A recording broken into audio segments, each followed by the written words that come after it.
नमस्कार, आवाज इंडिया में आप सभी का स्वागत है। मैं हूं सीमा। नजर डाल लेते हैं दिन भर की टॉप 20 खबरों पर।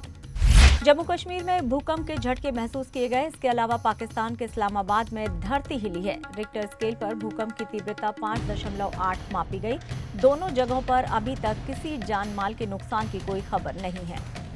छत्रपति शिवाजी महाराज की 345वीं पुण्यतिथि पर केंद्रीय गृह मंत्री अमित शाह ने उन्हें श्रद्धांजलि दी। इस दौरान उन्होंने एक कार्यक्रम को संबोधित करते हुए कहा कि छत्रपति शिवाजी महाराज स्वधर्म, स्वराज और स्वभाषा के प्रेरणा स्रोत हैं। उत्तर प्रदेश के आगरा में शनिवार को करनी सेना का रक्त स्वाभिमान सम्मेलन जारी। इस कार्यक्रम के दौरान कार्यकर्ताओं ने जमकर बवाल किया।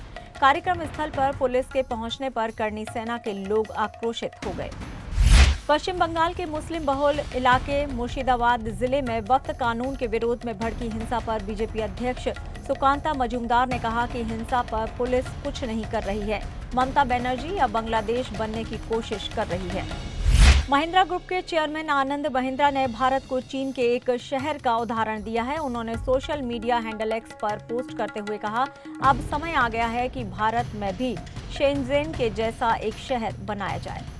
मायावती ने वक्त संशोधन बिल पर कांग्रेस और बीजेपी पर तीखा हमला बोला। राहुल गांधी ने चुप्पी पर सवाल उठाते हुए उन्होंने इंडिया गठबंधन में बेचैनी होने की बात कही। उन्होंने दोनों पार्टियों पर बहुजनों के हितों की अनदेखी करने का आरोप लगाया।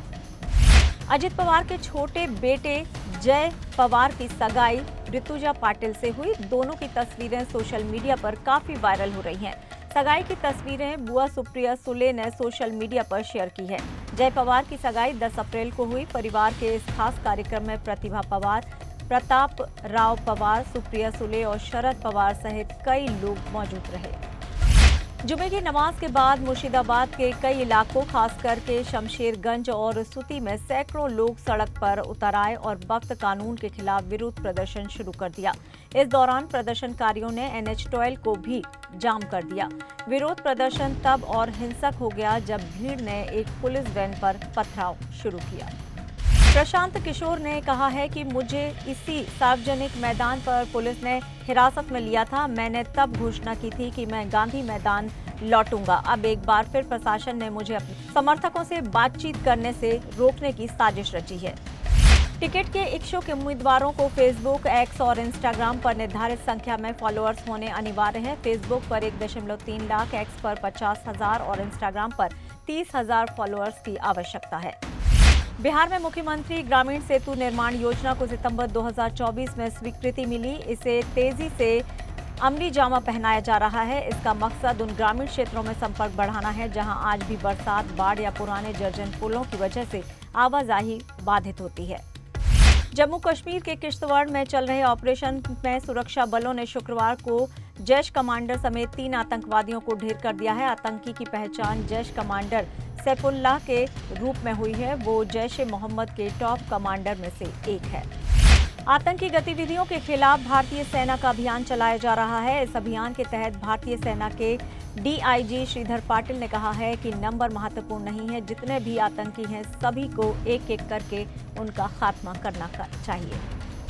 दुनिया भर के देशों को टैरिफ का झटका देने के बाद जल्द ही अमेरिका के उपराष्ट्रपति JC वेंस भारत के दौरे पर आ सकते हैं। कूटनीति के लिहाज से उनका भारत आना काफी अहम माना जा रहा है और उनके साथ सुरक्षा सलाहकार माइक वॉल्टज भी आएंगे।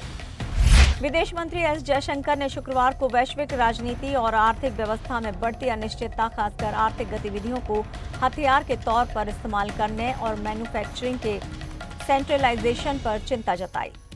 प्रियंका की वापसी ऐसी होगी कि बड़े बड़े धुरंधरों के पसीने छूट जाएंगे। ग्लोबल आइकन की तैयारी देख सबकी सिट्टी पिट्टी गुम हो जाएगी और ये सब होगा उनकी आने वाली महज 2 फिल्मों से।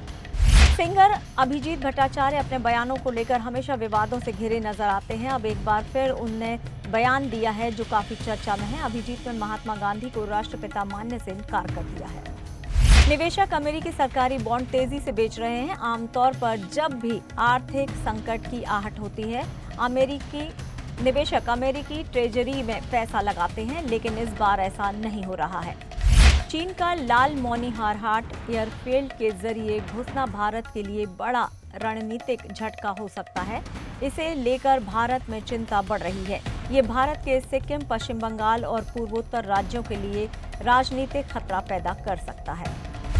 जर्मनी की मारिया अदेवहर ने इस बात पर जोर दिया है कि एआई को इंक्लूसिव और सेफ्टी दोनों तरह से डिजाइन किया जाना चाहिए। उन्होंने कहा कि भारत अपनी आबादी, सेवाओं और डिजिटल सेवाओं के कारण एक बहुत अच्छा उदाहरण है। और फिलहाल टॉप 20 खबरों में इतना ही। आप देखते रहिए आवाज इंडिया।